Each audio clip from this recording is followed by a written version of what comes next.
I have come here to chew bubblegum and kick ass. And I'm all out of bubblegum. I'm an old soul, got a funky sound.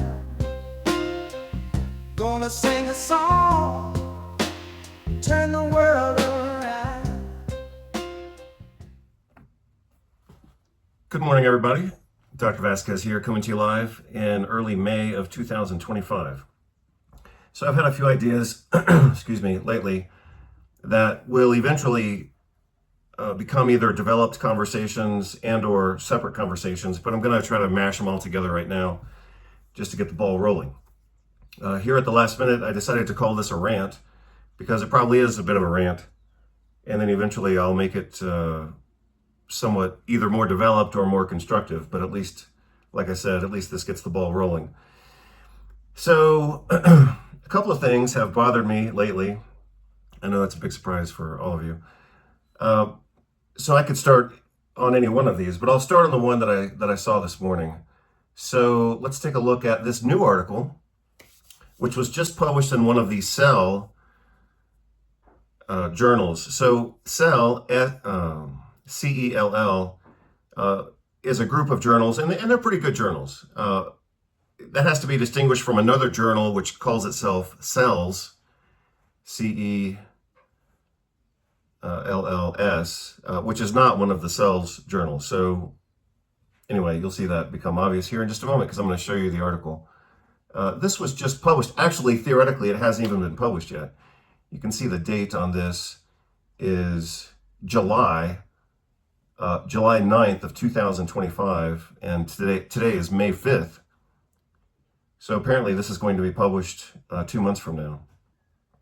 So again, you can see that this is from Cell Press. They host a variety of different specialty journals. This one happens to be called Neuron. So I suppose this is good and bad news, but the most important thing about this new article is that it proves that I was right 20 years ago. So, for example, and like I said, this is a little bit of a rant and it's a little bit of a get the morning started conversation. But, some people ask me, well, when are you going to republish Inflammation Mastery? So hopefully you all know that this is my most recent big book, and I published it in 2016. So it's got 9 years on it now, which is pretty amazing. So a lot of people have asked me if I'm going to republish it or if I'm going to update it. And part of my reason for not republishing it, and eventually I will, maybe a few more years from now, but I'm not going to republish it anytime soon. And the reason for that is all of the information. Whoops. And the reason for that is that all of the information is still accurate. And so I don't have a need to republish it because all the information is current and probably still reasonably considered ahead of its time. So I'm going to show you how true that is in just a moment. So again, this is going to be a big collage of different ideas, but I have, every once in a while, somebody asks me if I'm going to republish a new edition or something like that.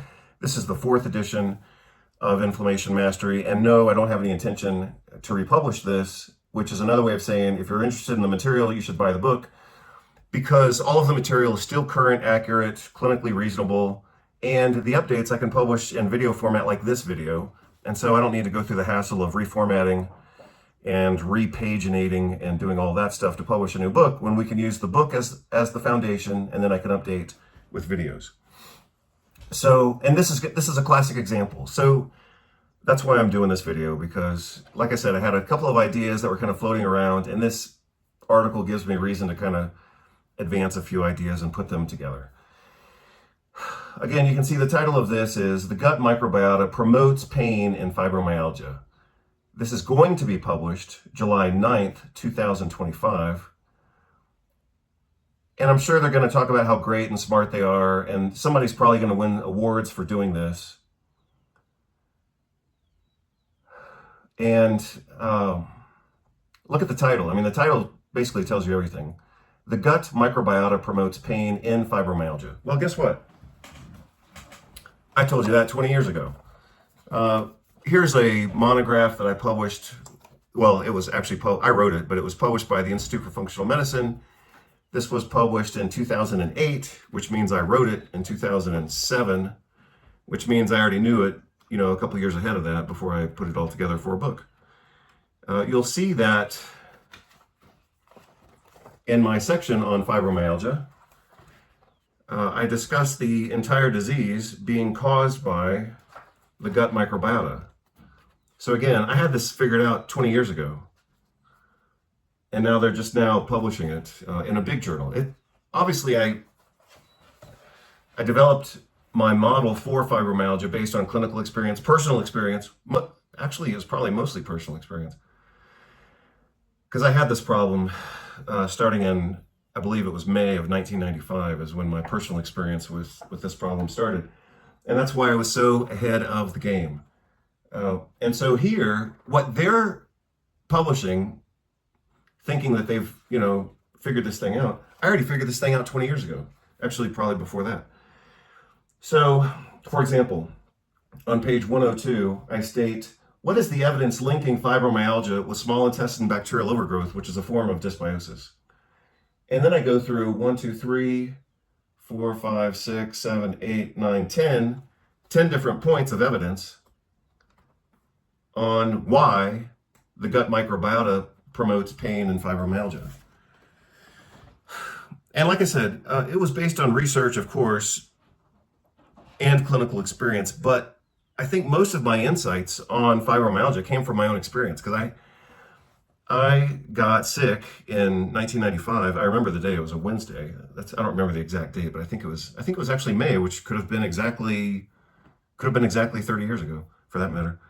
But I remember it was kind of summertime, and it was a Wednesday, and I just crashed. And that was my last year of chiropractic college. So I was already studying functional medicine with Jeff Bland and the newly formed Institute for Functional Medicine. So a couple of points that I wanted to make. One is, I already figured this out 20 years ago, and they're just now publishing it.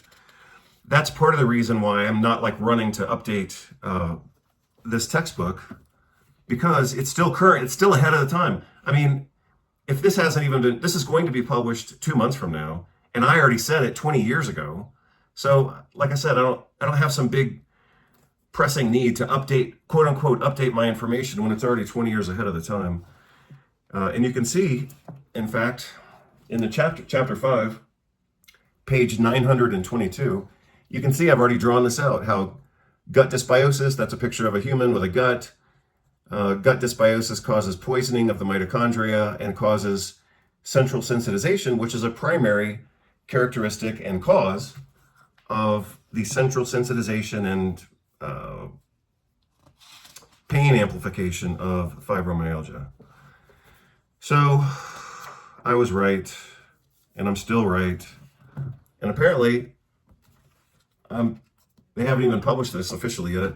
They'll get published 2 months from now, but I'm already ahead of it. Commensal microbiota or dysbiosis is necessary for the development of inflammatory pain. Let me see I think I have one more illustration of this. Well, I have a lot of illustrations. Some of them are a little bit redundant.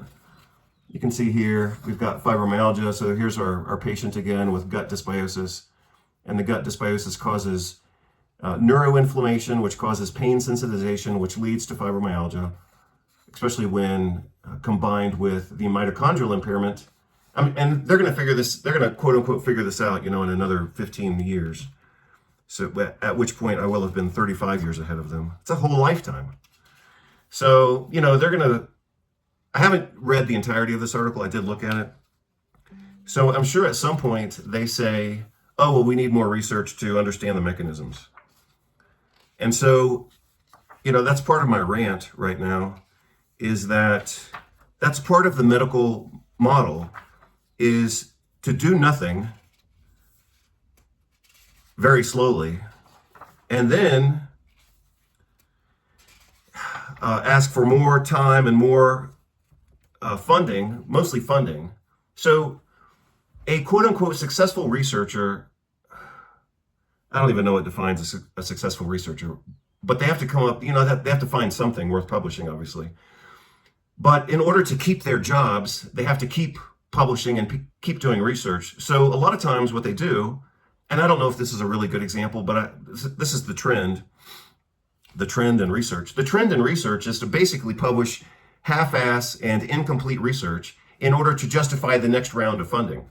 So I'm sure they're going to ask for more funding. I'm looking at the authors to see if I recognize anybody there. Because I recognize one of the institutions, which is notorious for this.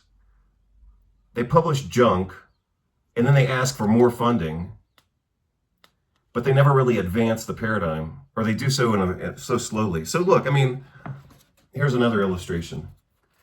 So again, when some people ask me, well, when are you going to republish your book? When are you going to update it? It's already updated. I'm already saying things here that they're going to say in another 15 years. In another 15 years, they're going to say what I'm already saying. That bacterial overgrowth or gut dysbiosis is the cause of fibromyalgia. I already said it.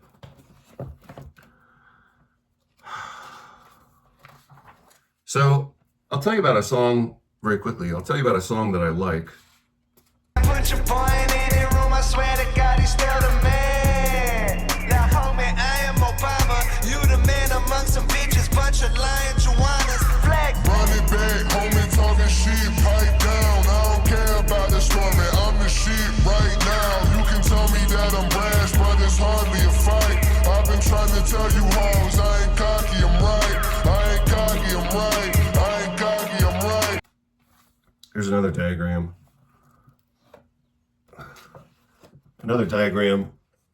What I call dysbiotic mitochondriopathy and dysbiotic neurotoxicity, or could also be called neuroinflammation.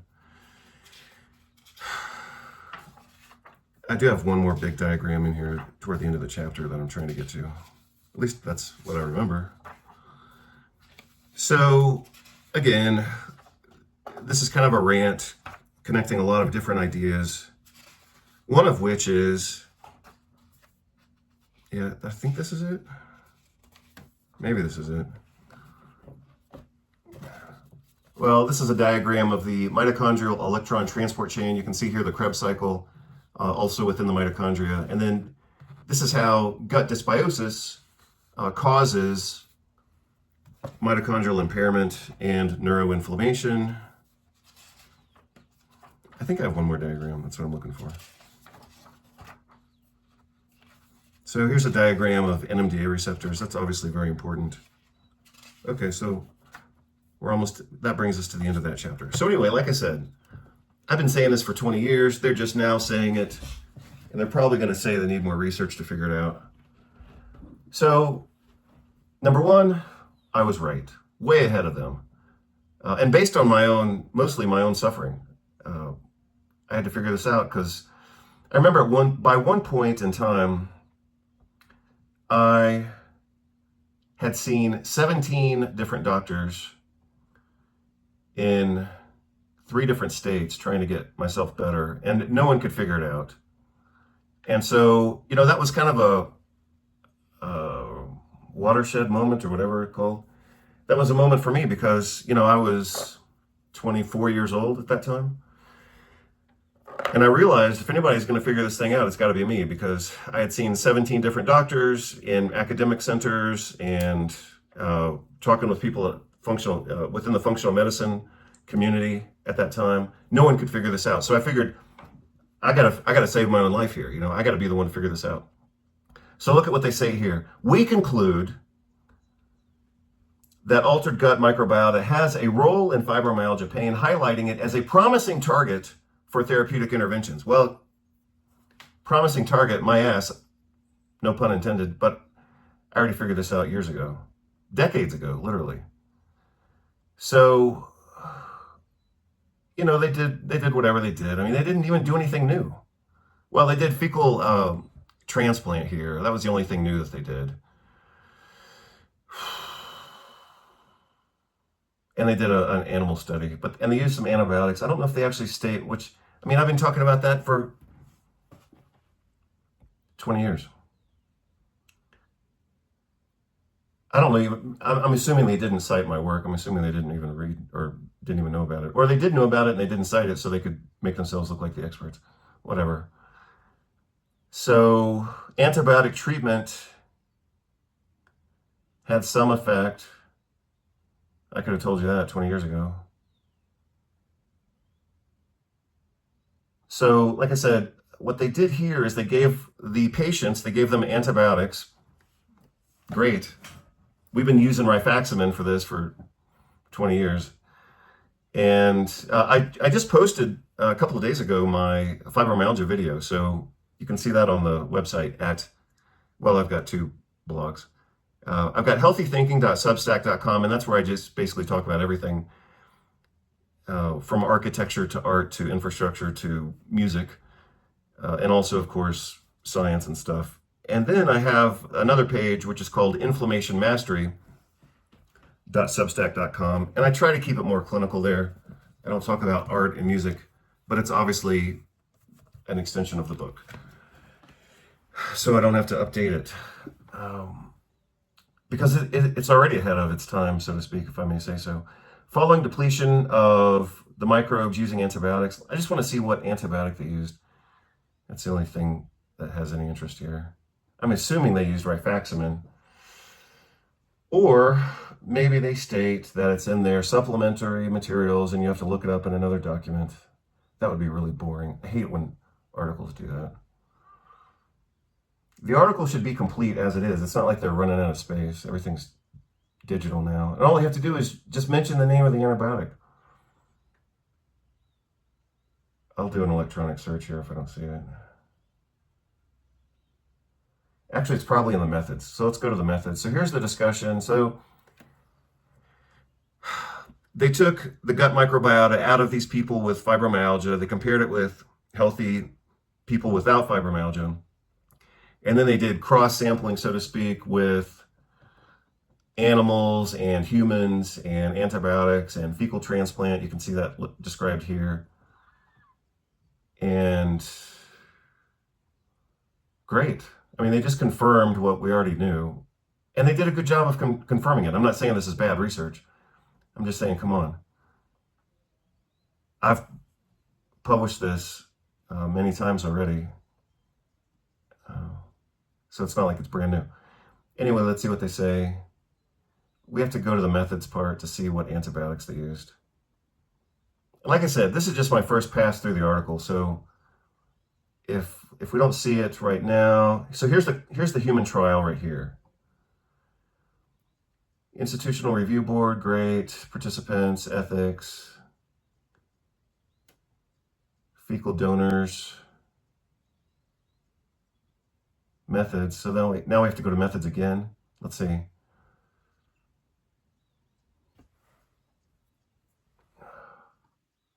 So basically they took fecal material from healthy people, put it into capsules, and then gave it to the people with fibromyalgia and they got better.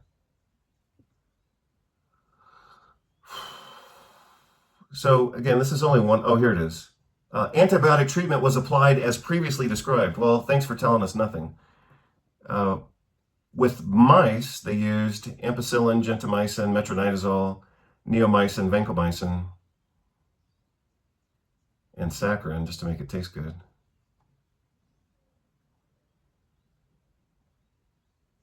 I don't know why they just can't come out and say it. Individuals with fibromyalgia. Broad spectrum, pre-treated with a broad spectrum antibiotic cocktail as above. Well, what's the above? The same thing they did with the animals? Well, it doesn't really matter that much. So these are not antibiotics that I would jump to using right out of the gate, although they can be used. I mean, gentamicin is kind of a big gun. A lot of doctors don't use it. Ampicillin, gentamicin, metronidazole, sure. Neomycin, not so much, but it can be used. It's not absorbed, theoretically, just like with vancomycin. So that's what makes them good choices for the treatment of fibromyalgia, is that they stay in the gut. So, not with metronidazole, of course. but vancomycin stays in the gut. Neomycin mostly stays in the gut. So yeah. Well, congratulations to them for confirming what I already said 20 years ago. Let's see. I wonder if they ask for more funding. That would be somewhat interesting. Usually they say, oh, well, we're so innovative. We need more research. We need more research funding.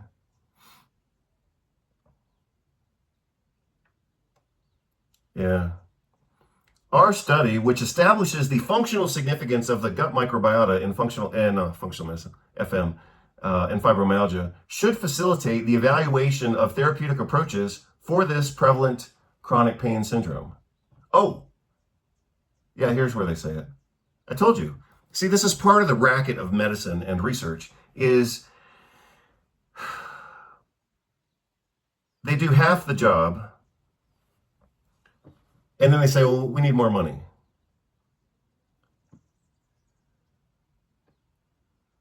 Nonetheless, our findings, together with others, support the need for further testing of this approach. So that's them asking for more money. There it is. I told you. That's how medicine works. That's how research works.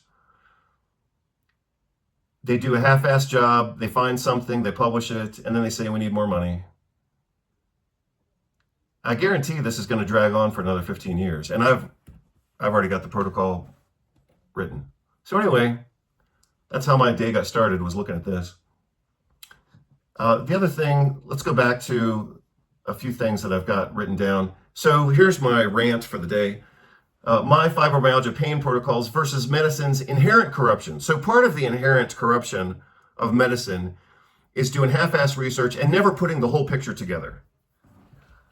I mean, medicine can't even put the whole picture together for the common cold or psoriasis or anything else. I mean, it's always just bits and pieces here. And then somebody like me comes along and puts it all together. And that's how I and people like me figure this stuff out, 20 years ahead of time. But medicine is, here's part of my rant. Here's part of the rant that's been bothering me lately, is that medicine is so inherently fragmented that it never figures things out in time or when they should. So I'm calling that part of medicine's inherent corruption, institutionalized incompetence, recurrent malfeasance, and self-serving strategic stupidity. Yeah, that's how I started my day. Today's Monday. That's a good start for the week. So eventually I'll expand and explain those ideas more. So here's another thing that I wrote spontaneously today. Everything is a profit center in medicine. Oh, I'm sorry. Everything is a profit center for someone, especially in medicine. If you're depressed because your city is boring and keeps you isolated, well, your doctor's never going to think about anything other than giving you a drug. Virtually. They may say, I don't know. Most doctors aren't going to do anything out of the medical box, out of the pill box. So I'm sure you've seen this by now. I mean, you have to have seen this by now if you're paying attention at all. And if you're following, my blogs, then I assume that you are paying attention. That's why you're following my blogs, or at least you're interested in the topics. But like everything is a profit center in medicine, and I'm just sick of that. So I'm going to show you one more example from a friend of mine sent me this recently. So a friend of mine is trying to get recertified for family medicine, which was also my supposed specialty, but I left it a long time ago because I think family medicine is bullshit. Now, I say that, and I think that that's correct, even though it's obviously a bit crude and harsh. But I also say that with a lot of respect for family medicine doctors. So I remember when I was in medical school and had to do rounds or apprentice with a family medicine doctor. I mean, I saw stuff with him that I had never seen before. It's just incredible. And so I have a lot of respect for family medicine doctors. The scope of family medicine is way, way more complex and way more broad than I ever imagined. And I assume it's more broad than most of you could imagine. The thing about family medicine, which makes it great and also difficult, and also is part of why it's so fucked up, is because family medicine is so incredibly broad. Family medicine includes It's kind of like jack of all trades, master of none. I hate to say it that way, but it's somewhat true. So family medicine includes obstetrics, gynecology, pediatrics, elder care, end of life, pain medicine, sports medicine, emergency medicine, urgent care. I mean, family medicine is a little bit or a lot of everything. And so that's why I said, that's why I went into family medicine. That's why I respect family medicine. So when I say it's bullshit, I'm not saying every single thing about it's bullshit. I mean, they could probably save your life. And they, you know, I mean, like I said, I respect them, but a lot of it is bullshit. And here's an example of the bullshit that damages and impairs family medicine. So again, like if I say, I don't want to say that the entirety of family medicine is bullshit, obviously, because they do a lot of work and they do a lot of good work. But it also includes a lot of bullshit. And here's an example, again, this was just sent to me last month from directly from the board certification preparation course. And so part of the problem with family medicine is the amount of bullshit in it. And here's an example of the bullshit. So, you know, like I said, my friend's getting recertified in family medicine. And here's part of the reason why I refuse to participate in family medicine, because of this offensive bullshit here. So to be board certified, especially in family medicine, a doctor has to accept and perpetuate and embody a lot of falsity. And you know that I have no tolerance for that. So here, I'm just going to read. This is directly from the Family Medicine Board Certification Review course, the official course. I presume that this comes from the American Academy of Family Physicians. So they state, unclear benefits of vitamin D supplementation with total serum 25 hydroxy vitamin D level of 18 nanograms. Well, that's total falsity. So that's part of what's so offensive about family medicine is that to be certified in family medicine, you have to lie and you have to accept lies. And this is an obvious example. So basically they're just clusterfucking this entire topic in order to what? Keep people sick so they can sell their drugs and vaccines. And I just think that that's pathetic. Obviously it's pathetic. And look at what they say here. Many laboratory tests with poor standardization. So now they're doing the same bullshit that was done by the Endocrine Society. They're saying that the test is inaccurate. The test is the international standard. And they're saying, oh, well, it's just poorly standardized. Well, they're looking for any bullshit reason to get doctors to avoid the topic of vitamin D, because if they were to actually be competent in this topic, the medical profession could potentially get rid of a lot of depression, anxiety, cardiovascular disease, autoimmune disease, dysbiosis, chronic pain, fibromyalgia, susceptibility to infection. They don't want to get rid of that stuff because they want to keep selling antibiotics and vaccines. So that's why medicine has to keep people stupid and ignorant, because it's just a big profit center. And the profit center comes from keeping doctors stupid to therefore keep patients sick. There are many laboratory assays. No, there are not many laboratory assays. There's one test for vitamin D status. One test. 25 hydroxy vitamin D. That is the test. Oh, but they're going to say, oh, well, it's poorly standardized. Well, that's not correct. And no consensus regarding what level is sufficient. No, I published that 21 years ago. September, October 2004, Alternative Therapies in Health and Medicine. I was the lead author on that paper. The title of the paper was The Clinical Importance of Vitamin D, Cholecalciferol, a Paradigm Shift with Implications for All Healthcare Providers.